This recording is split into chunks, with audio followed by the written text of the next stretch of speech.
तो फ्रेंड नमस्कार, कैसे हैं आप लोग। आप लोगों का स्वागत है आपके अपने यूट्यूब चैनल जिसका नाम है पॉजिटिव वाइब्स। फ्रेंड्स, जैसे कि आप लोग जानते हैं कि मैं आपके लिए किडनी से रिलेटेड जितनी भी वीडियोस होते हैं वो सब लेके आता रहता हूं। किडनी से जितनी भी ज़रूरी महत्वपूर्ण जानकारियां होती हैं वो आपके समक्ष लाके रखता रहता हूं, ताकि आपको अपनी बीमारी के बारे में ज़्यादा से ज़्यादा जानकारी मिल सके और एक पॉजिटिव एटीट्यूड के साथ आप अपनी बहुत इंपॉर्टेंट रहने वाला है। और आप जैसे वीडियो के थंबनेल को देखकर पहचान ही गए होंगे कि आज का हमारा जो वीडियो का टॉपिक है वो क्या रहने वाला है।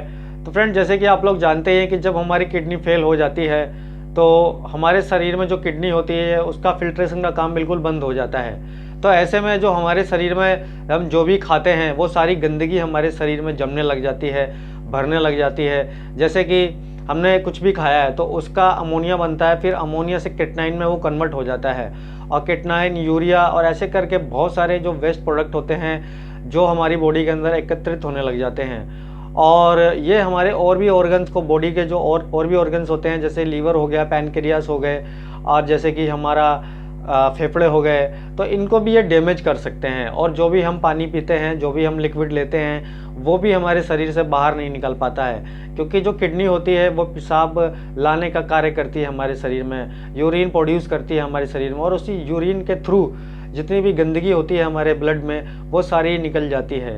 तो ऐसे में होता क्या है कि हमारे शरीर में सारी चीज़ें इकट्ठी होने लग जाती हैं और हमारे पूरी बॉडी में स्वेलिंग आ जाती है। जो भी किडनी फेलियर पेशेंट होता है उसकी पूरी बॉडी में आपको स्वेलिंग आ जाएगी।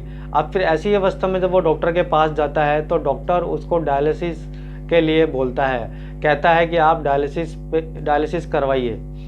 तो ऐसे में होता क्या है कि डायलिसिस को लेके बहुत सारे मिथ हैं लोगों के दिलों में, समाज में। ऐसा होता है जब किडनी खराब हो जाती है तो परिवार में कोई बोलता है कि यार डायलिसिस करवाएगा, यार डायलिसिस तो बहुत बेकार होता है, डायलिसिस तू करवाएगा तो तेरी लाइफ बेकार हो जाएगी। कोई बोलेगा कि यार डायलिसिस करवा रहा है, तेरी डायलिसिस पे किडनी ठीक हो जाएगी। तो ऐसे बहुत सारे मिथ बने हुए हैं हमारे समाज में इन चीज़ों को लेकर के। तो आज हम जो भी मिथ हैं इसी के ऊपर बात करेंगे और मैं आपको सही जानकारी प्रदान करने की कोशिश करूंगा, और आपको जो भी ये मिथ हैं, जो भी ये बनी बनाई बातें हैं, उनसे मैं बाहर लाने की पूरी अपनी कोशिश करूंगा, जहाँ तक मैं जानता हूँ वहाँ तक। तो चलिए शुरू करते हैं। तो पहले जानते हैं कि डायलिसिस होती क्या है। डायलिसिस फ्रेंड एक कृत्रिम जो अपनी किडनी होती है उसकी तरह होता है, वो भी एक किडनी की तरह ही कार्य करती है हमारे बॉडी के लिए। उससे हमारा ब्लड जो होता है, आपने देखा होगा, आप कभी इंटरनेट पे चेक करना, अगर आपका डायलिसिस नहीं हो रहा है और डॉक्टर ने आपको डायलिसिस के लिए बोला है तो आप उसमें डालना डायलिसिस प्रोसीजर। उसमें जब आप डालेंगे तो उसमें आ जाएगा डायलिसिस कैसे होता है। डायलिसिस में आपका जो ब्लड होता है वो वहाँ पे डायलिसिस में जाता है और ब्लड साफ होकर के, और साफ ब्लड आपको वापस चढ़ा दिया जाता है। इसमें ऐसा होता है कि जो भी आपके ब्लड में गंदगी होती है, जो एक्स्ट्रा पानी होता है, वो डायलिसिस मशीन सारा खींच लेती है, सारी गंदगी को आपके ब्लड में से बाहर कर देती है। जो भी एक्स्ट्रा पानी आपने पिया होता है वो सारा का सारा बाहर कर देती है। इससे होता क्या है कि आपके शरीर में से सारी गंदगी निकल जाती है और आप बिल्कुल ही फ्रेश, अच्छा महसूस करते हैं।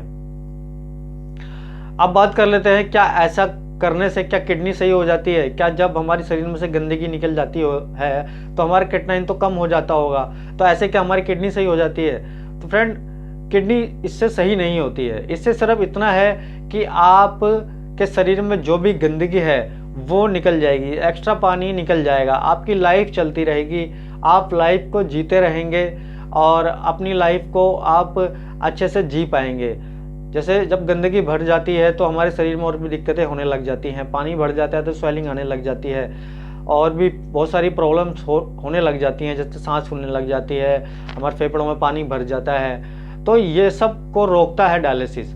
डायलिसिस हमको एक जीवन जीने की आस देता है ताकि हम अपनी लाइफ को जी सकें। और डायलिसिस होने के बाद जब डायलिसिस पेशेंट घर पे आता है तो वो जो भी खाता है, जो भी पीता है, उससे फिर से क्रेटनाइन बनता है और उससे फिर से उसकी बॉडी में पानी इकट्ठा होने लग जाता है। इसलिए फिर उसको 1 या 2 दिन छोड़ के फिर से डायलिसिस कराना पड़ता है। तो ये प्रक्रिया ऐसी ही चलती रहती है। तो फ्रेंड, डायलिसिस से किडनी ठीक नहीं होती, लेकिन डायलिसिस जो मशीन होती है वो किडनी की तरह ही काम करती है। वो हमको जीने के लिए एक राह देती है, हमको ज़िंदगी देती है, वो हमको जीने के लिए, चलने के लिए हमको समय देती है, ताकि हम अपनी लाइफ को अच्छे से जी सकें। डायलिसिस किडनी की तरह ही काम करती है, बस ये है कि अगर एक बार आपका डायलिसिस शुरू हो गया तो आपको डायलिसिस करवाना पड़ेगा हमेशा के लिए, जब तक आप ट्रांसप्लांट नहीं करा लेते तब तक, ऐसा है। तो फ्रेंड, आशा करता हूँ आपको सही जानकारी प्राप्त हुई होगी। अगर कोई भी आपको दिक्कत है या मुझसे कुछ छूट गया है तो मुझे आप कमेंट करके